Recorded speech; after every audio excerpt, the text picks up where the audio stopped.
You know, I've often said this on the show, haven't I, about, the thing that really annoys me between you and I is when people absolutely exploit the royals for their own ends, the sort of thing. And it's gone back so many years, hasn't it? As I pointed out with the Beatles, sending their awards back. And we've also had people like Michael Sheen of late, the Welsh actor, sending his back because, he didn't really agree with the deals and all that sort of stuff.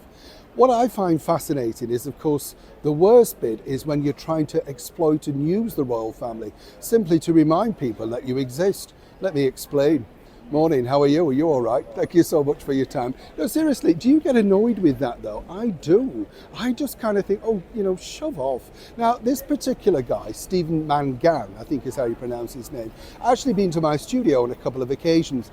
Nice enough, pleasant enough chat, but the sort of person that when they get to the desk, they're sort of desperate to be recognised, I sort of said, sorry, what's your name? And he couldn't believe it, but I had a blank for a moment. He's not that well known over here, but of course he's been in many things. What you'd call a very successful jobbing actor. Well, recently he decided to give an interview basically saying that he would not be bowing or scraping should he get an award from His Majesty the King, King Charles III. Which is handy because the last time I checked, there was no award forthcoming. You get the picture.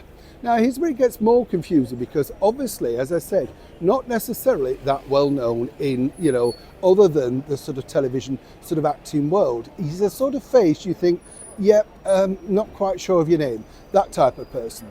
But when you look a little bit deeper, of course, Stephen is a self-publicist, like so many. He has a play currently on in London that could do with a few more ticket sales.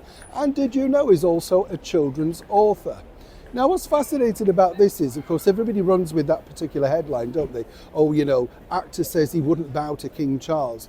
Well, as I said at the start of the video, nobody's actually asking him to bow because there's no forthcoming award. Perhaps that's really the bigger problem. But, when you also look at it, does this put you off going to see people? Because there's a lot of people who do admire the British monarchy and they may have liked some of his acting work previously.